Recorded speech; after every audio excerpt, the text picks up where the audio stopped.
Shalom to you all from the Noahide World Center in Jerusalem. Our aim is to spread the message of the Noahide faith to all of humankind under the leadership and the guidance of Rabbi Uri Sherki. We've learned from this week's Sedra of Ekev, this week's Torah portion, one of the most significant mitzvot, commandments, mentioned in this week's portion is the instruction to recite a blessing after a full meal. This comes in the wake of the Torah once again promising that the people of Israel are being led into a land that is flowing and fruitful, where we can expect to raise and to produce wheat, barley, pomegranates, dates, grapes, figs, olives, and to be truly satiated with all the produce of this blessed land. But we are given a special mitzvah, commandment, that once you've had your meal, and this takes place possibly every day, depending how you eat and what your habits are, that we are obligated to recite a blessing, to thank God for the land and for the food. You can find this in chapter 8, verse 10, where we are instructed, commanded, and you shall eat and be satisfied and bless Hashem your God. Now this would seem to be a particular mitzvah, something that only obligates the people of Israel, who the land was given to us. But as Rabbi Sherki has taught us, this is actually a very universal obligation. Let me explain further. The patriarch Abraham, the stories that we are told in our books of Midrashim or legends, is that Abram and his wife Sarah, their tent was a very hospitable home. They would invite travelers in between cities to come and sleep under the shelter of their roof and partake of their food. At the end of the meal, Abraham would suggest to his guest, to their guest, that he thanks the person or who has provided it. This pagan at the time, this guest, would begin by thanking his host, Abraham, maybe mentioning Sarah, and Abraham would interrupt him and say, no, who ultimately provides our sustenance? Who provided me with this food to offer it to you? If the person was confused, Abraham would explain, a creator, the creator of the universe, of all humankind. We have to offer up thanks to him. This shows us that Abraham, when he was trying to convince people the error of their pagan ways, that there is only one God, the Creator, he didn't go into long arguments or debates, metaphysical, mystical, theological arguments or conversations.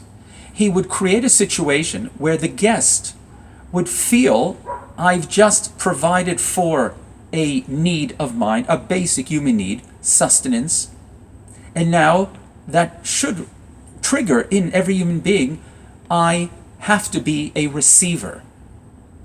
Many people don't like that notion, but we all, when we're completely aware of it, we know that people provide for us, whether it's our parents, our families, and of course, God. Our existence didn't just begin now or with us. God created the world. And so Abraham was not looking to get into debates. It was through food. So that really shows us, and this is a very important message that we've learned through Rabbi Sherki, that the blessing after a meal, that is referred to as Birkat Hamazon, is not principally about the Torah or about that God led us out of Egypt. It is principally about recognizing God the Creator, God the Provider, and that affects and is actually significant for all human beings. So anyone who believes they were created in the image of God, that means everyone, which basically Noahides to, should feel this is not a particular mitzvah just for the people of Israel. This is for anyone who accepts that there is a God, the Creator, the Provider, who has provided me with my sustenance. Therefore, out of all the prayers that Jews recite, or that anyone recites, the only one in our tradition that is an obligation to recite under certain circumstances is the blessing after a meal. because it is a fundamental of Judaism to recognize with all my being, through my experience, that God is the creator.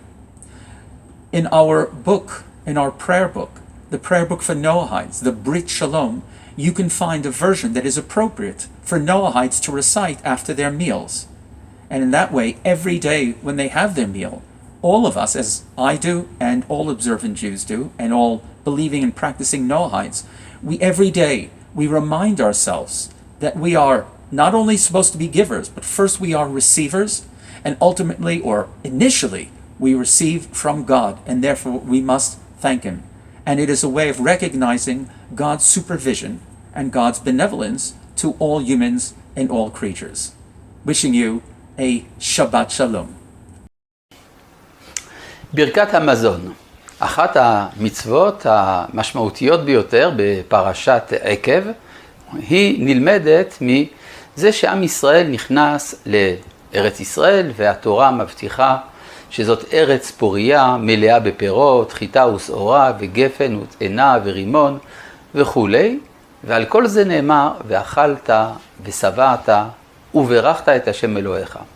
המצווה הזאת שנאמרה בהקשר של הכניסה של עם ישראל לארץ ישראל, היא ביסודה ברכה אוניברסלית. הרי המדרש מלמד אותנו שכאשר אברהם היה מקבל אורחים באהלו מכל אומה שלא תהיה, הוא היה נותן להם לאכול, ולאחר מכן היה מבקש מהם להודות למי שנתן להם את המזון. ואז הם רצו להודות לאברהם, ואברהם אומר, לא לי עליכם להודות, אלא למי שברא את העולם. וזה הבסיס של מצוות ברכת המזון, שהיא בעצם הביטוי הראשוני של האמונה של האדם בבורא.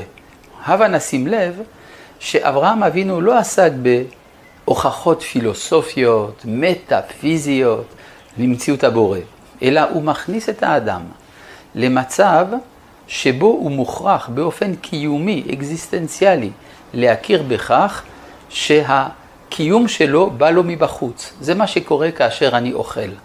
אני מכיר בזה שאני מקבל. להיות מקבל פירושו להכיר שאני נברא, שהקיום לא מתחיל ממני. ומי שיש לו נברא, מי שמכיר שהוא נברא, יש לו בורא. וזה בעצם הבסיס של כל האמונה כולה. מכל התפילות, היחידה שהתורה קבעה אותה כחובה, זאת ההודעה על המזון, יותר מאשר ההודעה על זה שקיבלנו תורה או כל דבר אחר. המזון זאת היא ההכרה שריבונו של עולם הוא זה שזן ומטיב לכל.